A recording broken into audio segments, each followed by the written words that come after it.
कल ये तस्वीरें आपने देखी, केपी ओली के खिलाफ लोग सड़कों पर उतरे, आगजनी की, सुप्रीम कोर्ट, संसद, प्रधानमंत्री आवास, राष्ट्रपति भवन सब फूंक डाला है, लेकिन अभी भी स्थिति सामान्य नहीं है। तस्वीर मैं आपको दिखाऊं, अगली तस्वीर यह है काठमांडू की स्थिति आप देख रहे हैं। ये हिल्टन होटल है, 5 स्टार होटल, जो पूरी तरह से फूंक दिया गया है, जलकर राख हो गया है।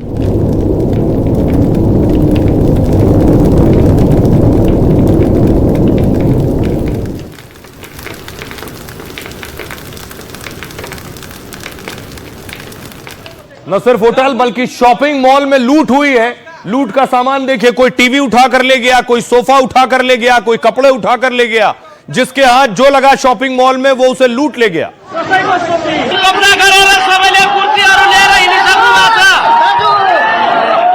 ये देखिए, कोई चक्के वाली कुर्सी उठा ले गया, कोई टीवी, कोई फ्रिज, कोई परिवार के साथ जो हाथ में मिला, कपड़े, जूते सब उड़ा ले गया। बुरी खुशी ने भाई मांगा हुआ बुरी का उस्ता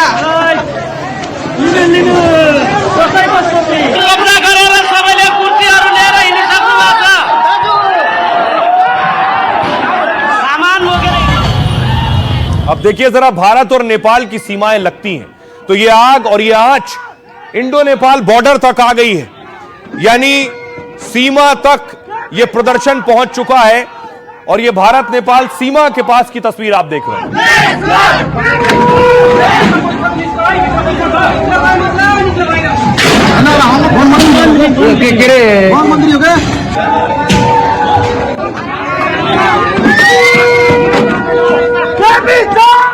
यूपी से जो नेपाल का बॉर्डर लगता है, महाराजगंज, ये तस्वीर देख रहे हैं उस बॉर्डर की।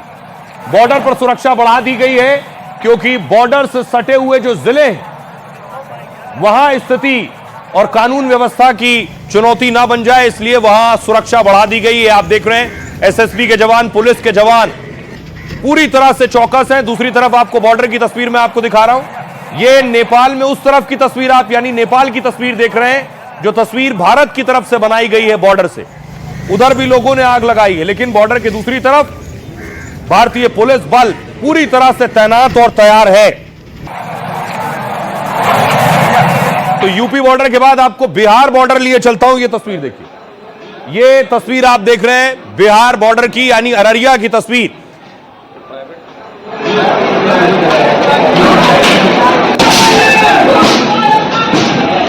बैरिकेडिंग के उस तरफ आपको नजर आ रहा है, वहां देखिए प्रदर्शन हो रहा है, लोगों ने आग लगा दी है, गाड़ियां फूंक दी है, और ये भारत की तरफ का हिस्सा है जहां जवान तैनात हैं, कड़ी सुरक्षा है, बॉर्डर सील किए जा चुके हैं कि कोई भी उपद्रवी, कोई भी असामाजिक तत्व सीमा को क्रॉस करके भारत में ना घुसने पाए।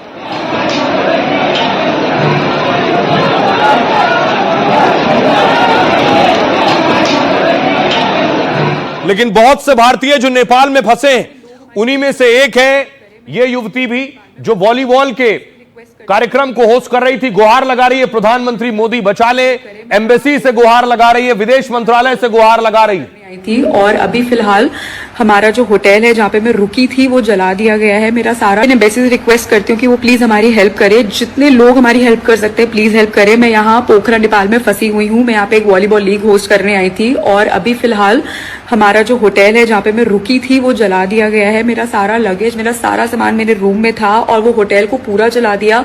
मैं स्पा में थी और वहां पर पीछे मेरे लोग भाग रहे थे बहुत बड़े डंडे लेके, और मैं जैसे जैसे अपनी जान बचा के बस वहां से बाहर निकली हूँ।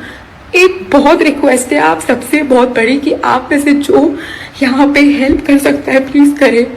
बहुत बुरी हालत है यहाँ पे, जगह जगह रोड पे आग लग रही है। यहाँ पे टूरिस्ट को भी नहीं छोड़ रहे हैं, उनको कोई फर्क नहीं पड़ता कि यहाँ पे कोई टूरिस्ट है, यहाँ पे कोई काम करने आया है, वो हर जगह बिना सोचे समझे आग लगा रहे हैं और यहाँ पे बहुत ज्यादा बुरी हालत हो गई है। हमें नहीं पता हम यहाँ पे कितनी देर तक रहेंगे दूसरे होटल में, पर मैं बस रिक्वेस्ट करती हूँ इंडियन एम्बेसी से कि प्लीज ये वीडियो, ये मैसेज उन तक प्लीज पहुंचाया जाए। हाथ जोड़ के रिक्वेस्ट है आप सबसे, प्लीज हेल्प अस। यहाँ पे बहुत सारे लोग हैं मेरे साथ और हम फंसे हुए हैं यहाँ पे। एम्बेसी घूमना फिरना मुश्किल हो गया सर। मोदी सरकार से यही हमारे रिक्वेस्ट है कि हमको ये जल्द से जल्द बाहर निकल रही है यहाँ से।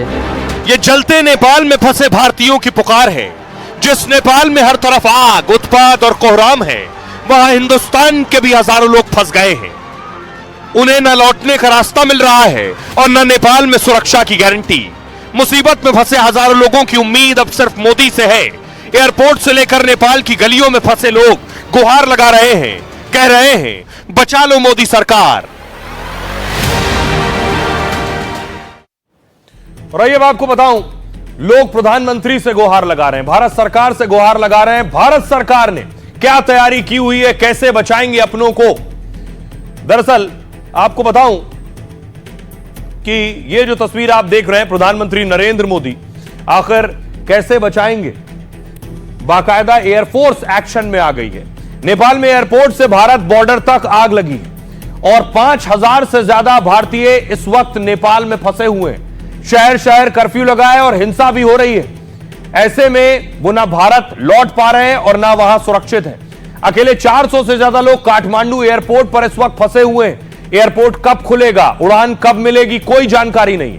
वो भारतीय दूतावास और भारत सरकार से बचाने की गुहार लगा रहे हैं, तो सरकार भी नेपाल में फंसे भारतीयों की वापसी कराने में जुटी हुई है। काठमांडू में फंसे लोगों को निकालने के लिए 2 खास विमान भेजे जाएंगे। इसके लिए सरकार ने नेपाल की सेना से बात कर ली है।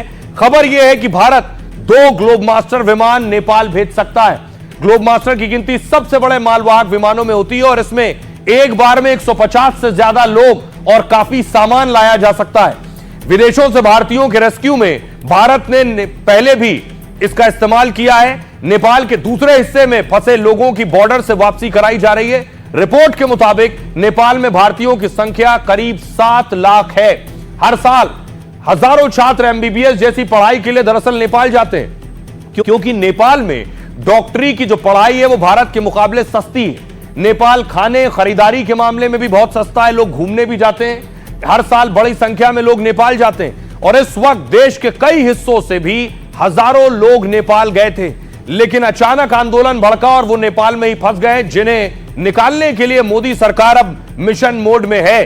आइए आपको सुनवाता हूं जो भारतीय नेपाल में फंसे हुए हैं वो क्या कह रहे हैं। ये जा रहा था, पूरा पथरा हो रहा था, घूमना फिरना मुश्किल हो गया सर।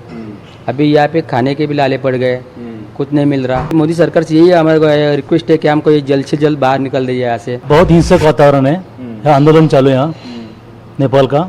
राजनीतिक पॉलिटिशियन से बहुत दिक्कतें हो रही है। घूमने के लिए, खाने के लिए प्रॉब्लम है, घूमने के लिए प्रॉब्लम है, बाहर नहीं निकल सकते। यहाँ से गाड़ियाँ यहाँ जलाई जा रही हैं, तोड़ फोड़ करी जा रही है और ये नेपाल वाले निकलने नहीं दे रहे हैं। तो मैं ये चाह रहे हैं कि जितनी भी इंडिया गाड़ी हैं सब इंडिया में पहुँचाई जाए। हमने पशुपतिनाथ का दर्शन लिया, उसके बाद कल से यहाँ पे जो आंदोलन चालू है उसमें हम लोग पूरी तरह फंस चुके हैं। अभी हमारी वापसी कैसे होगी? अभी इंडिया के कैसे लग रहा है?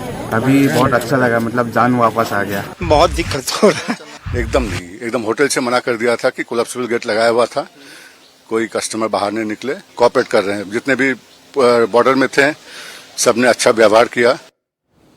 एक्चुअली जो लोग वहां गए थे वो सब फंस गए हैं, क्योंकि बॉर्डर सील हो गए हैं, फ्लाइट्स रद्द हैं, उड़ाने उड़ना ही नहीं फ्लाइट्स एयरपोर्ट से, क्योंकि एयरपोर्ट भी जला दिया गया था। अब देखिए बॉर्डर की स्थिति क्या है।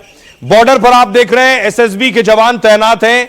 चप्पे चप्पे पर जो भी पोरस बॉर्डर है जहां से नेपाल से कोई घुस सकता है, वहां सिक्योरिटी बढ़ा दी गई है। उसकी तस्वीर आप देख रहे हैं।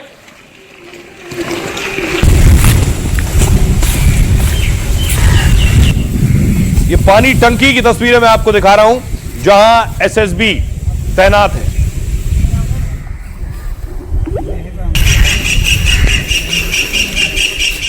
अब आपको वेस्ट बंगाल सिलीगुड़ी दिखाऊं मैं आपको। वहां भी देखिए चौकसी बढ़ा दी गई है, बॉर्डर सील कर दिए गए। कोई गाड़ी आ नहीं सकती है, कोई गाड़ी जा नहीं सकती है, इसलिए लोग फंसे हैं, इसलिए लोग अपील कर रहे हैं कि हम फंसे हैं, हमें बचा लो। बिहार का बॉर्डर आपको दिखाऊं, वहां की तस्वीर। ये बिहार बॉर्डर बांका की तस्वीर देख रहे हैं। वहां भी बॉर्डर के पास आगजनी हुई है, लेकिन किसी को भी आने नहीं दिया जा रहा है और किसी को यहां से ना नेपाल जाने को कहा जा रहा है। एडवाइजरी जारी हुई थी, उसमें साफ कहा गया नेपाल जाने से बचें। एयरपोर्ट पर हालात मैं आपको दिखाऊं, एयरपोर्ट की स्थिति क्या है। एयरपोर्ट पर मुसाफिर इंतजार कर रहे हैं, उनके पास कोई विकल्प नहीं है, वहीं फंसे हुए हैं क्योंकि फ्लाइट्स कैंसिल हैं।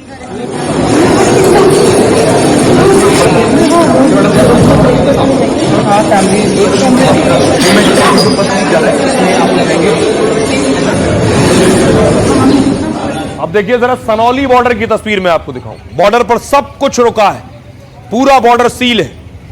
ये इंडो नेपाल बॉर्डर की तस्वीर आप देख रहे हैं।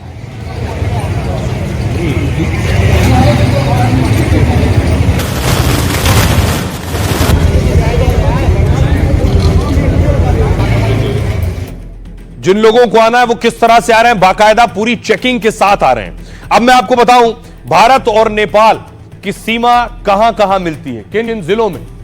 ये आप नेपाल और बिहार का नक्शा देख रहे हैं। ये बिहार में कौन कौन से जिले हैं जो नेपाल से लगते हैं। पश्चिमी चंपारण, मधुबनी, सीतामढ़ी, पूर्वी चंपारण, सुपौल, किशनगंज और अररिया, ये बिहार से लगते हुए जिले हैं। अगले जिले में आपको दिखाऊं जो उत्तर प्रदेश से लगते हैं, पीलीभीत, लखीमपुर खीरी, बहराइच, श्रावस्ती, सिद्धार्थनगर और महाराजगंज। इसके अलावा पश्चिम बंगाल से दार्जिलिंग और जलपाईगुड़ी की सीमाएं नेपाल के साथ लगती हैं।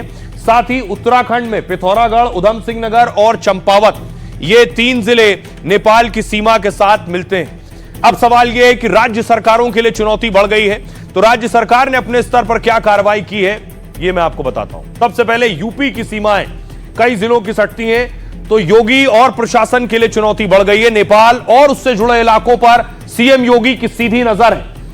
नेपाल से लगी यूपी की 600 किलोमीटर सीमा पर चौकसी बढ़ा दी गई है। योगी ने नेपाल बॉर्डर के 4 जिलों में हाई अलर्ट घोषित किया है, जिसमें बहराइच, श्रावस्ती, लखीमपुर और महाराजगंज शामिल है। भारी पुलिस बल और ड्रोन से बॉर्डर पर निगरानी हो रही है। नेपाल की जेल से भागे 9 कैदियों को एसएसबी ने हिरासत में ले लिया और नेपाल में फंसे भारतीयों की मदद के लिए लखनऊ में कंट्रोल रूम बना दिया गया। सोशल मीडिया पर अफवाह रोकने के लिए पुलिस को सख्त निर्देश दिए गए।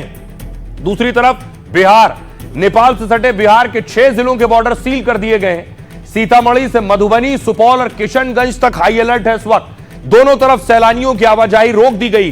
बिहार पुलिस के साथ बीएसएफ और एसएसबी और आईबी लगातार एक्शन में। बिहार बॉर्डर पर एसएसबी ने नेपाल से भागे 10 कैदियों को गिरफ्तार किया। कल मैंने आपको बताया था कैदी भागे, ये जिन जिन जिलों तक पहुंचे हैं वहां इन्हें पकड़ लिया गया है। पश्चिम बंगाल, नेपाल और बंगाल के बीच करीब 100 किलोमीटर का बॉर्डर है।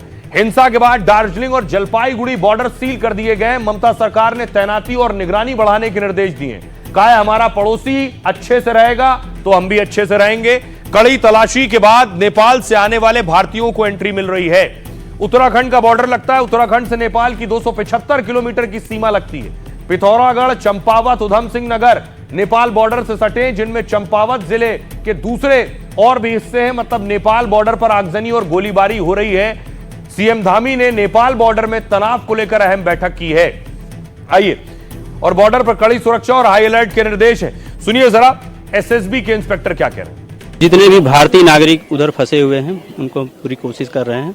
जो लोग बॉर्डर पे आ रहे हैं उनको फैसिलिटेट किया जा रहा है निकालने के लिए, क्योंकि वो दूर दराज से हैं। उनके यहाँ पे कहीं होटल में थे या कहीं टूरिस्ट पर्पज से आ रखे थे, उनको फैसिलिटेट किया जा रहा है। नेपालीज को जिनका इधर ज़रूरी है जाना, उनकी ज़रूरत के हिसाब से कोई इमरजेंसी है, मेडिकल इमरजेंसी, इस तरीके से उनको भी भेजा जा रहा है। गाड़ियों का मूवमेंट बंद हो गया है और जो भारत मैत्री सेवा है इस टाइप का है, तो उनका जो है प्रॉपर चेकिंग के साथ इन किया जा रहा है। अब सोचिए, क्योंकि नेपाल की हालत संभाले नहीं संभल रहे हैं। तस्वीर देखिए कि लोगों ने अपनी जान कैसे बचाई है। ये देख रहे हैं हेलीकॉप्टर पर सरकारी अधिकारी टंगे हुए अपनी जान बचाने के लिए। लाल घेरे में जो आप देख रहे हैं, नीचे भीड़ जान लेने को उतारू थी, उसके बाद हेलीकॉप्टर से रेस्क्यू किया गया। सरकारी अधिकारी सब टंगे हुए नीचे।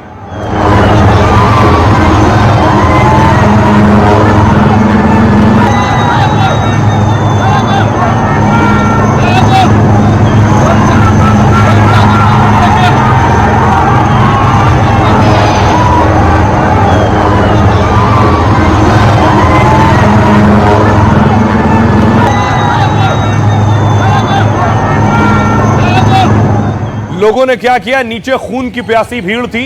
ये आप देख रहे हैं, पुलिस स्टेशन पूरा फूंक डाला है, जला दिया है, शीशे तोड़ दिए हैं, अंदर सारा फर्नीचर तोड़ दिया है, बाहर लाकर फर्नीचर नष्ट कर दिया।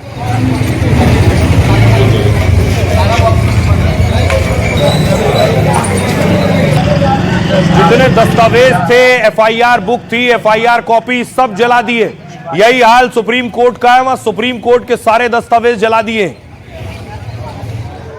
कल मैंने आपको दिखाया था बहुत से कैदी भी भागे, लोगों को रोका गया। ये तस्वीरें आप देख रहे हैं, जो भाग रहे थे उन्हें रोका गया, जो बहुत से निकलने की कोशिश कर रहे थे।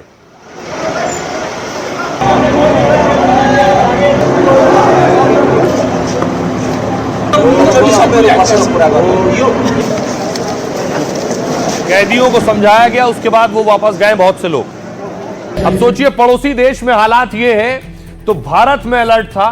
प्रधानमंत्री नरेंद्र मोदी ने सबसे बड़ी बैठक ली है इस स्थिति में, जिसे सीसीएस कहते हैं, कैबिनेट कमेटी ऑन सिक्योरिटी, सुरक्षा मामलों की भारत सरकार की सबसे बड़ी बैठक होती है सीसीएस की बैठक।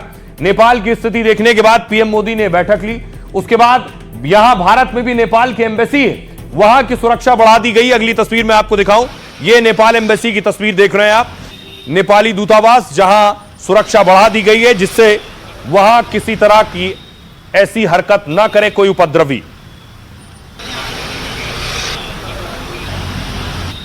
अब देखिए क्या प्रधानमंत्री नरेंद्र मोदी ने इस स्थिति के बाद कहा है। नेपाल हिंसा पर केंद्रीय सुरक्षा समिति की बैठक हुई। विदेश मंत्रालय और अधिकारियों को खास निर्देश दिए गए हैं।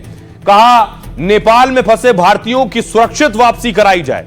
पीएम मोदी ने नेपाल के युवाओं से शांति की अपील की है। मोदी ने नेपाली भाषा में ट्वीट कर अपनी बात रखी है। कहा, इतने सारे युवाओं की मौत से मुझे बहुत गहरा दुख है। नेपाल की स्थिरता, शांति और समृद्धि सर्वोपरि है। नेपाल के सभी लोग अमन और कानून व्यवस्था बनाए रखें। मोदी सरकार ने नेपाल को लेकर एडवाइजरी भी जारी की है। हालात सामान्य होने तक नेपाल जाने से बचने को कहा और वहां मौजूद लोगों को दूतावास के संपर्क में रहने को कहा है भारत सरकार ने। साथ ही साथ आपको बताऊं कि सुप्रीम कोर्ट में भी आज इसकी बात हुई। 5 जजों की पीठ ने एक सुनवाई में नेपाल का जिक्र किया है। चीफ जस्टिस गवई साहब ने कहा, हमें अपने संविधान पर गर्व है। देखिए पड़ोसी देश में आखिर क्या हो रहा है, नेपाल में जो हो रहा है वो तो हमें दिख रहा है। जस्टिस विक्रम नाथ ने कहा, बांग्लादेश का हाल भी हम सब ने देखा है।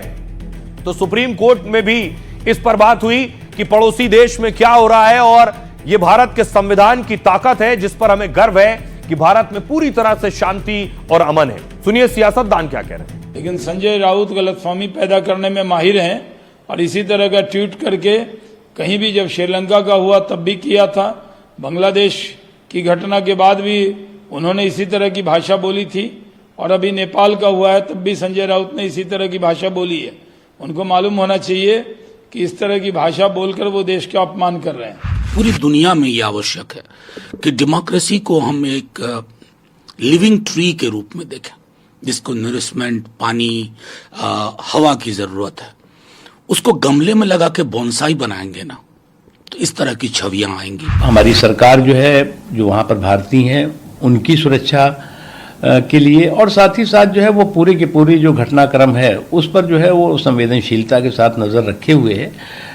मैं मानता हूँ कि जो स्थिति है वो जल्द से जल्द उसका समाधान हो, ठीक हो। चाहे बांग्लादेश हो, चाहे नेपाल हो, चाहे दक्षिण एशिया के बाकी मुल्क हो, वहाँ पे आर्थिक चुनौतियाँ बड़ी गंभीर हैं। इस चीज़ का फ़ायदा उठाकर सोशल मीडिया का इस्तेमाल कर अगर इसको वेपनाइज किया जा रहा है तो ये बहुत ही एक संवेदनशील बात है। और ये तस्वीर सब कुछ बता रही है। हजारों करोड़ रुपए का नुकसान हुआ है नेपाल में, सब कुछ फूंक दिया गया है। तस्वीरें आप देख रहे हैं। क्या नेपाल का प्रधानमंत्री आवास, क्या सुप्रीम कोर्ट, क्या राष्ट्रपति भवन, सब जलाकर राख कर दिया है। आइए अब आपको बताऊं नेपाल में कितना नुकसान हुआ है। तीसरे दिन भी हिंसक आंदोलन नेपाल में जारी है। उग्र प्रदर्शनों को रोकने के लिए सेना ने मोर्चा संभाल लिया है। इसके बाद भी नेपाल के कई इलाकों में हिंसा हो रही है। यह तस्वीर देखिए, यह हिल्टन होटल है काठमांडू में। 800 करोड़ का हिल्टन होटल जला दिया। 800 करोड़ का था। हिल्टन नेपाल के सबसे बड़े 5 स्टार होटल में से एक है। यह तस्वीर देखिए। सुप्रीम कोर्ट में आगजनी से 25,000 केस फाइलें जलकर राख हो गई हैं।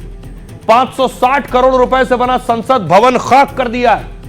केपी शर्मा ओली और 3 पूर्व प्रधानमंत्रियों के घर जला डाले। इतना ही नहीं, काठमांडू एयरपोर्ट को अनिश्चितकाल के लिए बंद कर दिया गया। त्रिभुवन अंतर्राष्ट्रीय एयरपोर्ट पर सैकड़ों लोग घुसे, वहां फंसे हुए बहुत से लोग। स्पाइस जेट के बाद एयर इंडिया ने काठमांडू की उड़ानें रद्द कर दी। साथ ही साथ अब लोग परेशान है। फोन नहीं लग रहे थे तो टेलीकॉम कंपनी ने एनसेल का 2 दिन का के लिए बड़ा ऐलान किया। नेपाल में लोग वॉइस कॉल, इंटरनेट और एसएमएस फ्री में कर सकेंगे। तो सोचिए, अब तक 19 लोगों की मौत हुई है, 300 से ज्यादा लोग घायल हैं, 3000 से भी ज्यादा कहा जा रहा है। गोली चलाने का आदेश देने वाले डीएसपी को पीट पीट कर मार डाला है। नेपाली सेना ने 3 जगह से 27 उपद्रवियों को अरेस्ट किया है। ये तोड़फोड़, अराजकता, लूट और आगजनी की साजिश कर रहे थे और इनके पास से करीब 34 लाख रुपए नगद भी बरामद हुआ है। 23 बंदूकें, मैगजीन और गोलियां समेत 31 हथियार जब्त किए गए हैं। एनडीटीवी की बड़ी टीम ग्राउंड जीरो पर है, नेपाल में है। हमारे सहयोगी आदित्य राज कौल वहां पहुंचे जहां आगजनी की गई थी, उनकी रिपोर्ट देखिए। एनडीटीवी इंडिया आ पहुंचा है थामेल, काठमांडू के उस जगह जहां नेपाल के जो हैं डिप्टी प्राइम मिनिस्टर रहते थे, प्रकाश मान सिंह। आप देख सकते हैं मैं उनके घर के कंपाउंड में हूं और पूरी तरीके से यहां पर आगजनी कल हुई और बहुत सारी ऐसी गाड़ियां हैं जो ना कि क्षतिग्रस्त हैं बट पूरी तरीके से खत्म हो चुकी हैं, जला दी चुकी हैं। अब यहाँ पर जो है कॉमन लोग आ रहे हैं, ये ऐसा लग रहा है कि जैसे ऐसी इमारतें जो पूरी तरीके से जल गई हैं, एक सैलानियों के लिए एक नया दृश्य बन गया है। आप खिड़की देख सकते हैं, ये पूरी जगह देख सकते हैं, पूरा जल चुका है, पूरा खत्म हो चुका है, अंदर से भी पूरी तरीके से क्षतिग्रस्त है। हमें बताया जा रहा है कि प्रकाश मान सिंह जो कि डिप्टी पीएम थे, नेपाली कांग्रेस के जो है सीनियर लीडर थे, वो यहां से निकल चुके हैं, भाग गए हैं। नेपाल में जो हालात हैं वो आदित्य आपको दिखा रहे थे, लेकिन नेपाल में आखिर होगा क्या? क्या नेपाल में सेना सत्ता संभालेगी? इस तरह की भी अटकलें, क्योंकि एक तस्वीर मैं आपको दिखाऊं, ये आप देख रहे हैं, बाकायदा वहां सेना भी एक्शन में है क्योंकि हालात इस तरह के थे, कोई और विकल्प नहीं था। देखिए जरा, मोर्चा ले रखा है जवानों ने, सीधे राइफल तान रखी है। बताया जा रहा है ये जेल था, दिल्ली बाजार जेल से कैदी भाग रहे थे, उसके बाद सेना ने मोर्चा लिया। अब एकदमै टार्गेट कल्पना गरेको यो दृश्य हो। आर्मी चाहिँ एकदमै पोजिसन रेडी अवस्थामा बसेको छ। यो जुन डिलिभर गराएको गेटमा चाहिँ कैदीबन्दीहरूले चाहिँ नेपाल के आर्मी चीफ ने लोगों को संबोधित किया। यह आर्मी चीफ की तस्वीर है, लेकिन आर्मी चीफ के पीछे एक तस्वीर लगी है जो नेपाल के पहले राजा की तस्वीर है और इस तस्वीर के साथ लोगों को संबोधित किया। उसके बाद बहुत सी अटकलें लगने लगी कि पीछे आखिर राजा की तस्वीर क्यों है। सद्भाव कायम गर्नु हामी सबै नेपालीको साझा दायित्व हो। तो क्या सेना विकल्प है? क्या सेना संभालेगी हालात? आपको बताऊं, नेपाल में बिगड़े हालात के बाद सेना को उतरना पड़ा है। काठमांडू समेत कई इलाकों में सैनिक तैनात किए गए।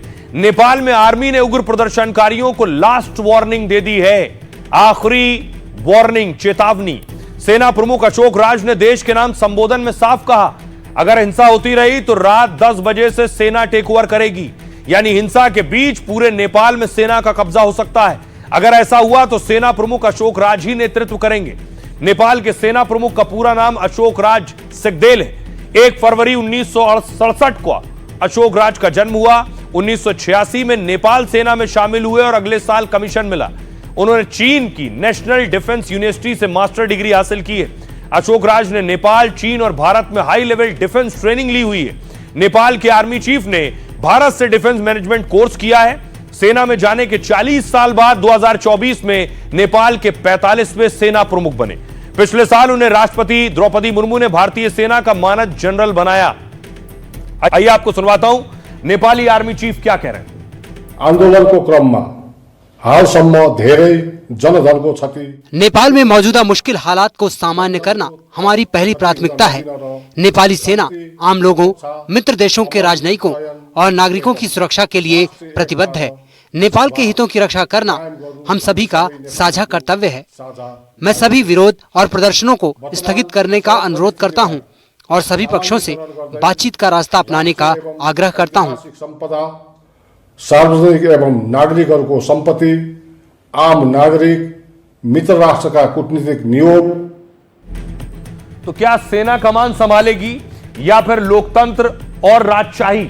चारों तरफ और एक्सपर्ट्स की तरफ से बहुत सी अटकलें लगाए जा रहे हैं। जैसे तस्वीर में आपको दिखाऊं, यह है राजा ज्ञानेंद्र। अब तक इन्हीं के परिवार की राजशाही रही नेपाल में। बहुत से लोग राजा ज्ञानेंद्र को भी चाहते हैं, उनके लिए बहुत से प्रोटेस्ट हुए कि राजा ज्ञानेंद्र अब सत्ता संभालें। तो आखिर नेपाल में क्या होने जा रहा है? नेपाल में लोकतंत्र या और राजशाही? लोकतांत्रिक सरकार का तख्ता पलट होने के बाद अटकलें हैं। कयास है कि क्या नेपाल में राजशाही या सैन्य शासन लागू हो सकता है। हिंसक प्रदर्शनों के बीच नेपाल के पूर्व राजा का बयान आया है। राजा ज्ञानेंद्र, नेपाल के पूर्व राजा ने युवाओं के आंदोलन का समर्थन किया, सरकार विरोधी प्रदर्शन को शांतिपूर्ण तरीके से करने को कहा।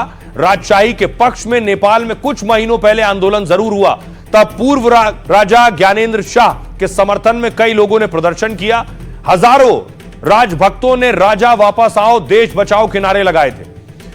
ज्ञानेंद्र शाह 2001 में राजा वीरेंद्र की मौत के बाद गद्दी पर बैठे, जो इनके भाई थे, लेकिन उनके निरंकुश शासन के खिलाफ सड़कों पर विरोध प्रदर्शन शुरू हुआ, जिसके बाद 2008 में नेपाल की 239 साल की राजशाही खत्म हुई। लोकतांत्रिक देश बनने के 17 सालों में नेपाल में सोचिए 15 सरकारें बदली और इस विद्रोह से राजशाही समर्थक लोकतंत्र फेल होने का हवाला दिया गया। यानी नेपाल में राजतंत्र की वापसी की मांग जोर पकड़ सकती है। हालांकि लोकतंत्र समर्थक युवा नेतृत्व को आगे करने की बात कर रहे हैं। अगर टकराव बढ़ा तो फिर नेपाल में हालात और खराब हो सकते हैं, क्योंकि नेपाल में 96 से 2006 तक 10 साल तक गृह युद्ध चल चुका है। विद्रोही राजशाही के बीच जंग में 17,000 से ज्यादा की मौत हुई थी। आइए आपको सुनवाऊं, सुनिए जरा क्या कुछ कह रहे हैं पूर्व राजनयिक और प्रोफेसर काठमांडू के। इंडिविजुअली लोगों को मारा गया, लेकिन संसद जलाई गई, सुप्रीम कोर्ट जलाया गया, सिंह दरबार जलाया गया, राष्ट्रीय बैंक जलाया गया। ये तो रिपब्लिक के आइकॉन्स है ना। आगे जो वायलेंस का मामला है, मेरा ये मानना है कि ये जब कोई क्राइम होता है और पुलिस इन्वेस्टिगेट करता है तो पहला सवाल क्या पूछता है कि इससे फायदा किसको हुआ। तो इसमें किसको फायदा हुआ? अगर रिपब्लिकन सिस्टम पे अटैक होगा तो फायदा सिर्फ रॉयलिस्ट को। लेकिन मेरा ऐसा संशय है कि मारकाट करने में जो फ्रंट रोल प्ले किया गया है वो रॉयलिस्ट एक्टिविस्ट का है। ये जेएनजी का एजेंडा नहीं हो सकते थे। They were further reformist and further democratic, I could say. इसको भी ये लोग मान रहे थे कि कहीं गवर्नमेंट अपना प्रेस फ्रीडम और अपना फ्रीडम ऑफ एक्सप्रेशन में कहीं अंकुश नहीं लगा रहा है। इसीलिए राजशाही नेपाली लोग के लिए एक फ्रीडम ऑफ एक्सप्रेशन के एंटी इंस्टीट्यूशन है। अब सवाल यह है कि इतने विकल्पों के बीच दो नाम सामने आ रहे हैं। एक नाम जिसका जिक्र कल मैंने आपको किया था, बालेन शाह। यह है बालेन शाह, जो काठमांडू के मेयर भी हैं। इनके बारे में कल आपको बताया था, रैपर भी रहे हैं, इंजीनियरिंग की है। बालेन शाह के समर्थक हैं वहां के युवा।